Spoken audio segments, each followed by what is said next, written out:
Netflix की इस series की रिलीज से पहले उपहार सिनेमा अग्निकांड के दोषी सुशील अंसल ने दिल्ली हाई कोर्ट में याचिका दायर की थी कि इस सीरीज की जो रिलीज है उस पर रोक लगाई जाए, लेकिन हाई कोर्ट ने ट्रायल बाय फायर सीरीज की रिलीज पर रोक लगाने से मना कर दिया।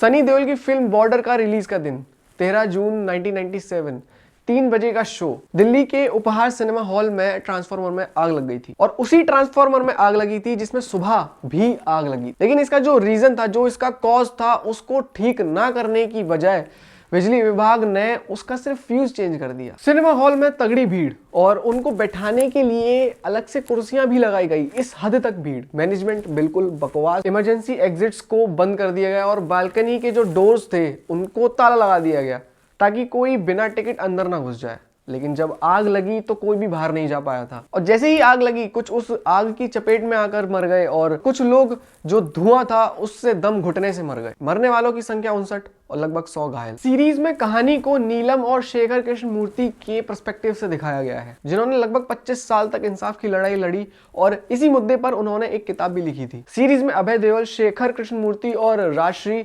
नीलम कृष्णमूर्ति के रोल में है। ट्रायल बाय फायर सालों लंबी कानूनी लड़ाई है जिसमें इमोशंस का काफी उतार चढ़ाव है। इस ट्रेजेडी से टूटा कृष्णमूर्ति कपल दूसरे पीड़ितों के साथ मिलकर इस घटना के जो रूट कॉज है और जो इसके पीछे के जिम्मेदार लोग हैं उनको ढूंढने निकलते हैं। इसके साथ ये सीरीज एक इन्वेस्टिगेटिव ड्रामा में बदल जाती है जो काफी इंटरेस्टिंग लगती है और इसमें नीलम का किरदार उभर कर आता है। और ये कहानी हमें इसलिए भी देखनी चाहिए कि एक तरफ मिडिल क्लास लोग लिमिटेड सोर्सेज के साथ और अमीर लोग अनलिमिटेड सोर्सेज के साथ हैं और इन दोनों के बीच जो लड़ाई होती है वो इंसाफ की लड़ाई होती है। डायरेक्शन में आप कहीं भी कमी नहीं देखोगे, इमोशंस आपको बहुत अच्छी तरीके से डिलीवर हुए हैं इस सीरीज में, फिर चाहे वो फैमिली सीन्स हो या फिर कोर्ट रूम के सीन। राजश्री देशपांडे ने नीलम के दर्द, व्यथा, कसक और झटपटाहट को जिस तरीके से प्रेजेंट किया है हमारे सामने वो काबिल तारीफ है। मतलब कुछ सीन्स में डायलॉग्स भी नहीं थे, सिर्फ एक्सप्रेशन से ही आप कैरेक्टर्स के इमोशंस को फील कर पाओगे। इस लेवल पे इन्होंने प्रेजेंट किया है तो आप सोच सकते हो सिर्फ एक्सप्रेशन से किसी के समझना, वो भी एक्टर के,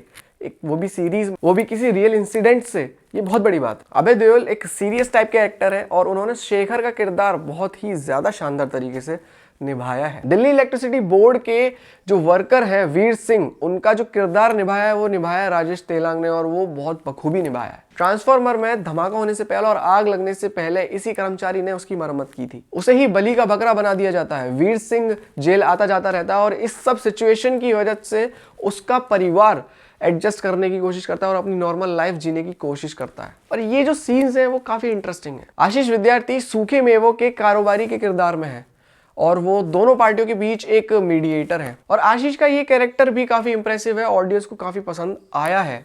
पर्सनली मुझे तो बहुत पसंद आया। कहानी के मेन प्लॉट के साथ साथ जो इसके सब प्लॉट्स हैं वो इस सीरीज को देखने लायक बनाते हैं। अनुपम खेर वॉर वेटरन के किरदार में है जो कि वक्त से पहले रिटायर हो गए हैं। रत्ना पाठक शाह उनकी वाइफ बनी है और जो शिल्पा शुक्ला का रोल है वो असरदार है। प्रशांत और रणदीप झा का जो डायरेक्शन है वो काफी असरदार है, मतलब काफी टाइट है, इस डायरेक्शन में ग्रिप है। उन्होंने स्टोरी का जो फ्लो है वो बनाए रखा है और एक्टर्स से काफी अच्छे तरीके से उन्होंने काम निकाला है। 7 एपिसोड्स की ये सीरीज काफी इफेक्टिव है, आपको देखकर डेफिनेटली मजा आएगा। मतलब अगर ट्रायल बाय फायर सीरीज आप देखोगे तो आपको ऐसा नहीं लगेगा कि आप कोई सीरीज देख रहे हो, ऐसा लगेगा कि ये हमारे आसपास ही चीजें हो रही हैं। मतलब काफी रियलिस्टिक प्रेजेंटेशन है। ऑल्दो ये एक रियल इंसिडेंट है लेकिन उसको प्रेजेंट करना भी एक बहुत बड़ी बात। नेटफ्लिक्स का मैनेजमेंट इंडियन बैकग्राउंड को ध्यान में रखते हुए ऐसी स्टोरीज चुन रहा है और ऐसी ही चीजें पेश कर रहा है ऑडियंस के सामने अपने प्लेटफॉर्म पर जो वास्तव में इफेक्टिव हो, ऑडियंस को पसंद आए। मतलब ओवरऑल जो भी चीज़ें चल रही हैं वो अच्छी चल रही हैं, प्लेटफॉर्म पर है, अपने पटरी पर चल रही हैं और नेटफ्लिक्स इसको पूरी कोशिश कर रहा है इसी मैनेजमेंट में लेके चलने की। सीरीज बहुत अच्छी थी और आपको देखनी चाहिए। रिव्यू यही था। अगर आपको वीडियो अच्छी लगी हो तो प्लीज़ लाइक करो, चैनल को सब्सक्राइब करे बिना बिल्कुल मत जाना। Thank you.